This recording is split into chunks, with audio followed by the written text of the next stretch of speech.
வணக்கம். நான் உங்கள் சுசிலா அக்ரி கிளினிக்லேருந்து பேசுகிறேன்.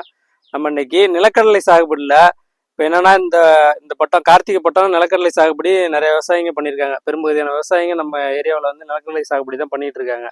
அப்படி இருக்கிற பட்சத்தில் இப்போ வந்து பெரும்பகுதியாக வந்து பூச்சிக்கு மருந்தடிப்பாங்க, சாண் நோய்க்கு மருந்தடிப்பாங்க. ஆனால் இந்த பட்டம் பார்த்தோம்னா இந்த பூச்சி சாண் நோயெல்லாம் பெருசாக ஒன்றும் பாதிப்பு இருக்கிற மாதிரி தெரியல. கடலையை பார்க்கும்போது நல்லாவே தெளிவாகவே இருந்தது. ஒரு மருந்து 2 மருந்து அடித்த விவசாயிங்களாம் இருக்காங்க. கடலை பார்க்கும்போது நல்லா தாங்க இருக்குது, பூச்சிலாம் பெருசாக இல்லை, சாண் நோயெலாம் இல்லை அப்படின்னு தான் சொல்லிட்டு இருந்தாங்க. ஆனால் என்னென்னா மேலே உள்ள தோற்றத்தை மட்டும் பார்த்துக்கிட்டு இருந்துட்டாங்க. வருவாங்க, வயலை பார்ப்பாங்க, வயல் நல்லா இருக்கு, நம்ம உரம் போடுவோம், மருந்தடிப்போம் அப்படின்னு சொல்லிட்டு இதை மட்டும் பார்த்துக்கிட்டு இருந்துட்டாங்க. ஆனால் இப்போ ஒரு 70 நாளைக்கு அப்புறம் தான் ஒரு செடியை பிடிங்கி பார்ப்போமே அப்படின்னு சொல்லிட்டு ஒரு சில விவசாயிங்க செடியை வந்து பிடிங்கி பார்க்கும்போது தான் தெரியுது அதில் வந்து நிறைய வந்து இந்த கருப்புக்கல்ல வந்துடுது. பார்த்தோம்னா இதில் நம்ம ஒரு செடியை ஒன்று பிடுங்குறோம்.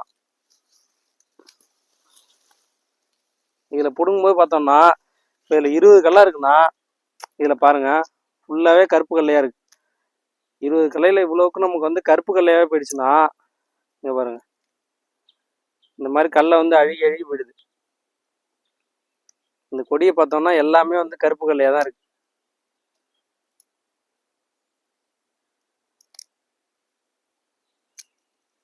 இந்த மாதிரி போயிடுது. என்னன்னா இந்த விவசாயம் வந்து ஆரம்பத்தில் இந்த விதை வாங்குற செலவு இருக்குது, உரம் போடுற செலவு இருக்குது, மருந்தடிக்கிற செலவு இருக்குது. இவ்வளவு நம்ம எல்லாமே செலவு பண்ணி கடைசி கட்டத்தில் கல்லை வந்து இந்த மாதிரி போணுச்சுன்னா ரொம்ப வந்து மன உளைச்சலாக இருக்கும். இந்த விவசாயம்லாம் பார்க்கும்போது சார் என்ன சார் வயலில் கொடியை பிடிங்கி பார்த்தா கல்லை இந்த மாதிரி இருக்குது சார்னு சொல்லிட்டு நம்ம கடைக்கு வரும்போது நம்மளுக்கே பார்க்கும்போது ரொம்ப கஷ்டமாக தான் இருக்குது. அதுக்கப்புறமேட்டுக்கு நம்ம இது வந்து முத்துனதுக்கப்புறம் நம்ம இதுக்கு என்னதான் வைத்தியம் பண்ணாலும் சரி, 20 கல்லை உழுந்துருச்சு, உழுந்த இடத்துல மறுபடியும் நம்ம மருந்து போட சொல்கிறோம். மருந்து போட்டு அதுக்கு எந்த ஒரு பயனும் இல்லாமல் தான் போகுது. என்னன்னா வந்துட்டு இப்ப இதுக்கு பக்கத்துல உள்ள அந்த கல்லைக்கு வந்து பரவோடாம தடுக்கலாமே தவிர, ஆனா அது முழுசா பரவிடுச்சு இல்லை, இதை நம்மளால தடுக்க முடியாது. ஆனா இது மறுபடியும் நம்ம சரி பண்ணி மறுபடியும் வந்து நல்ல கல்லையா மாற்ற முடியாது. போனதுதான். ஆனா புதுசா வர விடாம என்ன தடுக்கலாமே தவிர வந்தது அவ்வளவுதான். அதனாலதான் நம்ம என்ன சொல்றோம்னா மேக்சிமம் விவசாயிகள்கிட்ட வந்து ஆரம்பத்திலே நம்ம கடலை வாங்கும் போதே விதை நேர்த்தி பண்ணி போடுங்க. அப்படி இல்லையா விதை நேர்த்தி பண்ணி போடாதவங்க ஒரு சிலவங்களுக்கு இப்ப இந்த பட்டம் வந்து நம்ம கருப்பு கடலை நிறைய வருதுன்னா அடுத்த சீசனுக்கு நம்ம வந்து இதை வரவிடாம தடுக்கிறதுக்கு வழி என்னமோ அதை முன்கூட்டியே பண்ணிடணும்.